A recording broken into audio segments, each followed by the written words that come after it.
कहानी है रामपुर गांव की, जहां के मर्द महिलाओं को हमेशा नीचा दिखाने की कोशिश में रहते। अरे अभी तक खाना नहीं आया, क्या मुझे एक और शादी करने की जरूरत है? नहीं जी नहीं, ऐसा मत करना, वरना मैं कहाँ जाऊंगी। खाना लेकर मैं अभी आई जी। गांव की पंचायत में भी फैसले हमेशा औरतों के खिलाफ ही रहते। मैं जो फैसला सुनाता हूँ वो भगवान की आज्ञा होती है। इस लड़के ने अपने मन से शादी करके अच्छा नहीं किया। लड़के को घर भेज दो और इसकी शादी इसकी जाति की किसी लड़के से करवा दो, लेकिन ये लड़के, इसे तो गांव के बाहर निकाल दो। नहीं नहीं जमींदार साहब, ये क्या बोल रहे हैं? ऐसा नहीं हो सकता। मेरी बेटी मासूम है, इसे अच्छे बुरे की समझ नहीं है। अरे कहाँ जाएगी ये बेचारी? कहाँ जाएगी? इतनी चिंता है तो पूरे परिवार का गांव निकाला कर देते हैं। बेचारे पूरे बसे बसाए परिवार को गांव छोड़ना पड़ता है। चाहे जो हो, अगर बेटियों को कंट्रोल नहीं कर सकते तो गांव में रहने का कोई मतलब नहीं है। यहाँ औरतों को दब कर रहना होगा। कोई भी अपने हिसाब से कुछ नहीं कर सकता, सब ईश्वर की मर्जी से ही होगा। तभी गांव का एक आदमी दौड़ा दौड़ा आता है। सरपंच साहब, जमींदार साहब, वो कालिया है ना, उसकी बेटी पढ़ने के लिए शहर जा रही है। अच्छा, ये कब हो गया? और कालिया की हिम्मत कैसे हो गई ऐसा करने की? लेकर आओ उसे और उसकी बेटी को। बस फिर क्या था, हाजिर हो जाते हैं कालिया और उसकी बेटी सरपंच के सामने। अरे कालिया, ये क्या सुनने में आ रहा है? बेटी को इंजीनियर बना रहा है तू? और ये बता, गांव में तो स्कूल नहीं है, फिर कहां से इतनी क्लास पास कर गई तेरी बेटी? राधा, जो कि कालिया की बेटी है, उसे लगता है कि सरपंच उसकी तारीफ कर रहे हैं। सरपंच जी, मैंने ऑनलाइन पढ़ाई की है, डिस्टेंस लर्निंग से। सभी में मैंने अच्छे नंबर पाए हैं, जिसे देखते हुए शहर की इंजीनियरिंग कॉलेज में मुझे स्कॉलरशिप मिली है। वाह जी वाह, क्या होती है ये? पहले तो ये बताओ, फिर आगे की बात करते हैं। पूरा गांव राधा की बात सुन रहा था और राधा बोलती जा रही थी। तो ऐसे मैं फ्री में एक अच्छी शिक्षा लेकर गांव में जो कुछ परेशानियां हैं, जैसे बिजली, पानी और इंटरनेट जैसी समस्याओं के लिए काम करूंगी। मैं गांव को शहर से जोड़ने के लिए पुल का निर्माण करवाने का प्रस्ताव रखूंगी। मुझे पूरी उम्मीद है कि जल्द ही हमारा गांव भी तरक्की की राह पर चल पड़ेगा। राधा की बात सुनकर सारे गांव वाले ताली बजाने लगते हैं। सरपंच को समझ नहीं आता कि वो क्या करे। चुप रह नादान लड़की, गांव के खिलाफ जाने के लिए तुझे गांव से बेदखल कर दिया जाएगा, वो भी पूरे परिवार के साथ। और हाँ, अगर ठीक से गांव में रहना चाहती है तो ये पढ़ाई लिखाई छोड़ दे। हम तेरे लिए गांव का कोई होनहार लड़का देखेंगे। तभी गांव का एक आदमी बोल पड़ता है। अरे नहीं नहीं सरपंच जी, राधा बिटिया जो बता रही है, अगर वैसा हो जाए तो हम लोगों को पैसा कमाने के लिए बाहर नहीं जाना पड़ेगा। हाँ जी, और ना ही कोसों दूर पानी के लिए भटकना पड़ेगा। हमारे बच्चे भी अच्छी पढ़ाई कर सकेंगे और आगे बढ़ेंगे, ना कि हमारी तरह खेती करते बैठेंगे। क्यों गांव वालों, राधा बिटिया का साथ देना चाहिए ना।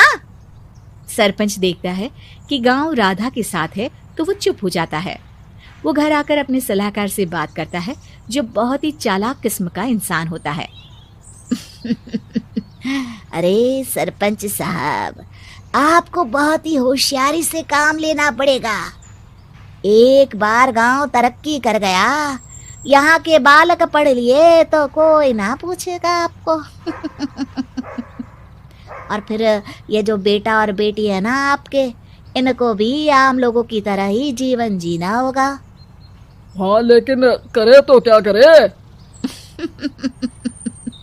वो ना आप मुझ पर छोड़ दीजिए, बस मैं जैसा बोलूं करते जाइए। अगले रोज सुबह जब गांव वाले सोकर उठते हैं तो राधा के घर के बाहर और साथ ही वो लोग जिन्होंने राधा का सपोर्ट किया था, उनके घर के आगे लाल रंग से कल आऊंगी लिखा होता है। कल आऊंगी, ये क्या होता है? अरे यह तो खून से लिखा है, लगता है कोई भूत प्रेत या चुड़ैल का साया है। चलो सरपंच जी के पास चलते हैं।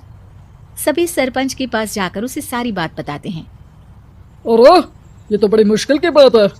चलो, मैं एक बाबा को जानता हूँ, उन्हें बुला लेता हूँ। सरपंच बाबा को लेकर गांव के घर के बाहर जाता है। ओहो, तो ये वो चुड़ैल है जो उन लोगों को निशाना बनाते हैं जो गांव को बदलने का सपना देखते हैं। वो गांव को ऐसे ही संपन्न देखना चाहती है। वो नहीं चाहती कि कोई बाहरी यहाँ का कायाकल्प करे। क्या तुम लोगों में से किसी ने गांव को बदलने की सोच रखी है? तभी राधा की माँ रोते रोते आती है। मेरी राधा घर से गायब हो गई है। अरे कोई तो बचाओ, मेरी बच्ची कहाँ गई?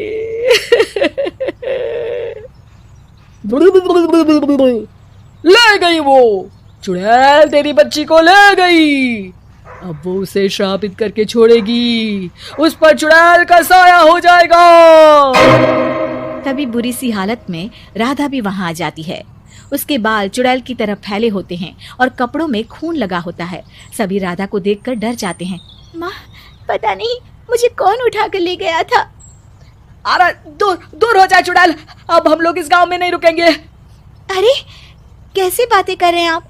कल तो आप मेरे भरोसे गांव का हुलिया बदलने, अपने बच्चों को पढ़ाने और तरक्की उन्नति की बात कर रहे थे, तो आज क्या हो गया आपको? ये फिर तुम लोगों को बहकाएगी। ये चुड़ैल गांव में आ चुकी है। ऐसे ही ये तुम्हारे घर के बच्चों को भी ले जाएगी। गांव वाले राधा को गांव से बाहर निकाल देते हैं। उसके माँ बाप रोते रहते हैं, लेकिन गांव वाले नहीं मानते। मैं भी अपनी बहन के साथ गांव के बाहर रहूंगा, लेकिन वो पढ़ाई नहीं छोड़ेगी। वहीं सरपंच के घर पर सलाहकार कहता है, देखा, सांप भी मर गया और लाठी भी नहीं टूटी। लेकिन अगले ही दिन सरपंच के घर के बाहर भी वही शब्द लिखे होते हैं। और फिर सरपंच की बीवी कहती है, हमारी बेटी को किसी ने अगवा कर लिया है। तभी राधा का भाई वहां आ जाता है। अरे गांव वालों, मैंने सरपंच जी की बेटी को देखा था। वो चुड़ैल उसे उठाकर ले जा रही थी। अरे क्या मजाक कर रहे हो? नहीं नहीं सरपंच जी, आप नहीं जानते। वो चुड़ैल अब आपकी बेटी में आ जाएगी, जैसे राधा के अंदर आ गई थी। तभी सरपंच की बेटी वैसी ही हालत में वहां आती है जैसे राधा आई थी। पापा, पता नहीं कैसे मैं गायब हो गई थी। चुड़ैल, इसके अंदर भी चुड़ैल का साया है, मारो इसे। अरे नहीं नहीं, इसे भी राधा के पास गांव के बाहर ही भेज दो। अरे चुप रहो, मेरी बेटी कहीं नहीं जाएगी और चुड़ैल वुड़ैल कुछ नहीं होता है। अरे कैसे बात कर रहे हो सरपंच जी? आप तो बोल रहे थे कि आपका फैसला भगवान का ज्ञान होता है, तो अपने पर बात आई तो अब आप ऐसे बोल रहे हैं। अरे ना ना ना, आपको अपनी बेटी को त्यागना ही होगा। अरे बुलाओ बाबा को।